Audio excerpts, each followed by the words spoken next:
But she never really wanted me to become an actress. Ayaw niya. Pero she wanted you to be a stewardess. Oo, kasi yun yung pangarap niya. Kaya lang iba naman yung pangarap ko. Which was? To become an actress. Mulat-mula. Mulat-mula. In-express mo yan sa mami? Alam niya. Alam niya. Kasi pag nanonood ako ng TV, ginagaya ko yung mga napapanood ko. Katulad? Halimbawa si Ate Juday, pag nakikita ko sa TV, tas alam ko kapag sila Ate Claudine, kapag nag-iiba na yung music, alam ko iiyak na sila. So nasa harapan ako ng mirror, nandito yung TV, nakikipag-unahan akong umiyak sa kanila. Oh? Yun yung, as in, hindi ko alam ni workshop na pala yun. Correct. Sinubukan ko. Sinubukan kong kalimutan si Ano. Sinubukan kong mahalin si Rowan. Pero pa hindi ako masaya. Nung na-realize ang mama na ito na talaga ang gusto ng anak ko, todo naman ang suporta. Oo, marami lang akong kurot na natanggap sa kanya sa loob ng CR. Kasi kapag, alam mo kasi syempre, hindi naman talaga, there were times na minsan mabubuli ka or ano ka dahil hindi nga kami mayaman.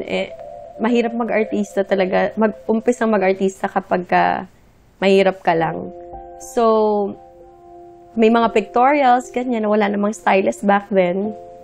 Hindi nila gusto yung damit ko. So, minsan, hihiramin yung from another artista na okay sa harap na ng ibang tao, pero sa totoo lang, hindi talaga. So, nabubuli kami behind the scenes.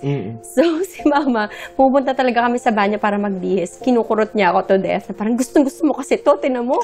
Aawain ko yun kung hindi lang kita iniisip. Pero syempre, super pinipigilan ko siya. Kasi si Mama yung tipo ng babae na hindi nagpapaapi. Kaya lang, she was thinking about me and my career. Pinipigilan niya yung sarili niya makipag-away.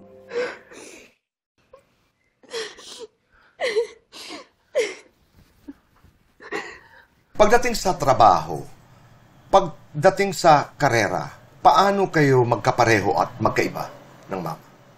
Diyan naman ako I think, mas aggressive than my mom. Well, my mom, sa mga businesses namin, siya naman talaga, she really makes sure that everything's taken care of. She makes sure na well-maintained lahat. That I will give to her. But pagdating sa working hours, that's yung going beyond what is expected of you. I think that's me. That's how I do it. Pag bumibili ka ng mga properties, sinong signatory? Kayo ng mama mo? Ikaw? Ako, it's But always advised by I mama. was able to provide businesses for my mom na sa kanya.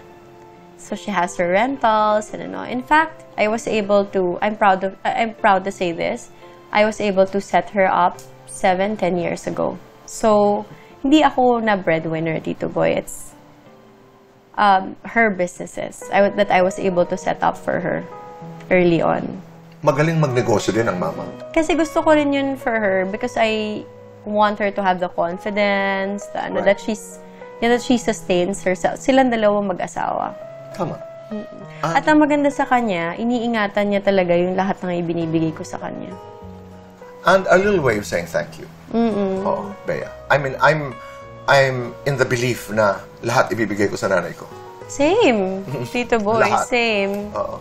Lahat. At saka, makikita mo rin yung respeto dahil, yun nga, inaalagaan yung pinaghirapan. Oo, totoo. Kasi, syempre, mas madali na lang sa kanya na magpasarap lang, ng ano, kasi, diba? Pero hindi, she really makes sure na kahit nga hindi siya signatory dun sa iba kong businesses, siya pa rin yung nagmamanage eh.